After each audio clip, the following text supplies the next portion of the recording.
పశ్చిమ గోదావరి జిల్లా పెనుగొండలో సీఎం చంద్రబాబు పర్యటించారు. ఈ సందర్భంగా పట్టణంలో వాసవి కన్యకా పరమేశ్వరి ఆలయానికి చేరుకున్న సీఎంకు ఆలయ ప్రధాన అర్చకులు, అధికారులు, సిబ్బంది పూర్ణ కుంభంతో స్వాగతం పలికారు.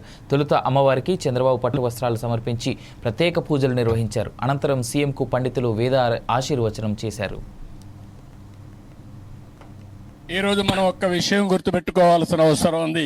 ఆర్య వయస్సులు కూడా ఒక్క నిమిషం మనం ఆలోచించాల్సిన అవసరం ఉంది. నేను చాలా సార్లు చెప్పాను, సమాజంలో కష్టపడి పని చేసేవారు, తెలివితేటలతో పని చేసేవారు ఆర్య వయస్సులు. నీతి నిజాయితీగా వ్యాపారం చేస్తారు. తెల్లవారి నుంచి సాయంత్రం వరకు దీక్షగా పనిచేస్తారు. అదే సమయంలో సంపాదించిన డబ్బులు, కొంత డబ్బులు ఏదైతే ప్రజల సేవకు ఖర్చు పెట్టే ఏకైక కులం ఆర్య వయసులు అని చెప్పి కూడా నేను మీకు తెలియజేస్తున్నా. ఇది ఇప్పుడు వచ్చింది కాదు, వాళ్ళ బ్లడ్ లోనే వచ్చింది, వారసత్వంగా వచ్చింది. ఎక్కడ అవినీతి చేయరు, అవినీతి చేయాలని ధ్యాస లేదు. కష్టపడి సంపాదిస్తారు. అందులో వాళ్ళకు తోచిన విధంగా దాన కార్యక్రమాల కోసం, ధర్మ కార్యక్రమాల కోసం వెచ్చించే వ్యక్తులు ఆర్య వయసులు అని చెప్పి కూడా నేను మీకు తెలియజేస్తున్నా. వారిని మనస్ఫూర్తిగా అభినందిస్తున్నా. వారు కూడా ఇప్పుడిప్పుడు కొద్దిగా వ్యాపారాలు, పెద్ద వ్యాపారాలు చేస్తున్నారు. కానీ ఒకప్పుడు చిరు వ్యాపారాలకే పరిమితం అయ్యారు. ఎక్కడన్నా కిళ్ళీ కొట్టు ఉంటే ఆ కిళ్ళీ కొట్టు